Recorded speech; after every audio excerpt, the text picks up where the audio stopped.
आज क्यों नहीं गया ये? गांव वाले चुप थे। शिक्षण अधिकारियों ने विदा ली। विदा लेकर जाने लगे। थोड़ा ही दूर पहुंचे थे, देखा सामने से मनसुख राम जी आ रहे हैं। और मनसुख राम जी ने शिक्षण अधिकारियों को देखा, भुचक्के रह गए। मनसुख राम जी बोले कि साहब, आप आज आपको आना था तो बता देते, मैं ठाकुर जी के दर्शन करने नहीं जाता। तो शिक्षण अधिकारियों ने कहा कि मतलब समझे नहीं, आपसे मिले तो थे अभी हम, आप यहां कैसे? आप तो विद्यालय में थे।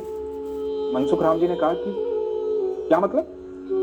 तो शिक्षण अधिकारियों ने कहा कि हम आपसे मिले थे, आप विद्यालय में थे, विद्यार्थियों को पढ़ा रहे थे, आप यहां कैसे?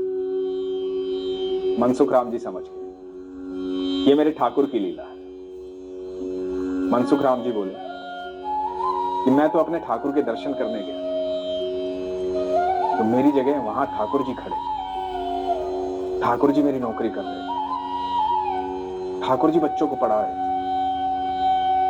और भाग करके मनसुख राम जी विद्यालय गए। पीछे पीछे शिक्षण अधिकारी, उनके पीछे पीछे पूरा गांव। बात गांव में आग की तरह फैल गई। सारे गांव वाले विद्यालय में आ गए। मनसुख राम जी पहुंचे अपनी कक्षा में। उस कुर्सी को देखा जिस पर बैठकर ठाकुर जी ने बच्चों को पढ़ाया था। उस कुर्सी की परिक्रमा की और शिक्षण अधिकारियों को बोले, ये लीजिए मेरा इस्तीफा। ऐसी नौकरी का क्या फायदा? मुझ जैसे तुच्छ व्यक्ति के लिए मेरे ठाकुर को नौकरी करनी पड़ गई, तो ऐसी नौकरी मुझे नहीं चाहिए। मेरा ठाकुर सब कुछ छोड़ करके यहां बच्चों को पढ़ाने आया, ये साबित करने के लिए कि मैं विद्यालय में हूं। ऐसी नौकरी नहीं चाहिए। और मनसुख राम जी ने इस्तीफा दे दिया। गांव वालों ने खूब समझाया, शिक्षण अधिकारियों ने खूब समझाया, सबने माफी मांगी। मनसुख राम जी ने कहा कि आप लोग नहीं समझ सकते, जिस दिन ठाकुर आपको मिल जाएगा ना, उस दिन आप समझो। ये विश्वास की बात है।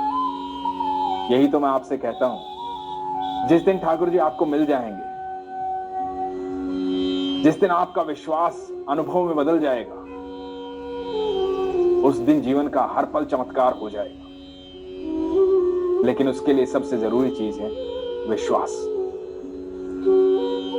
ये प्रसंग हमें किरण गोस्वामी जी ने भेजा था। वो चाहती थी कि हम आपको सुनाएं। इस प्रसंग को पढ़कर मुझे बड़ा आनंद आया। मुझे यकीन है आपको भी आनंद आया होगा। लेकिन मेरी ये बात मानिएगा जरूर कि अपने विश्वास को मजबूत रखो, अपना ख्याल रखो। हरे कृष्ण।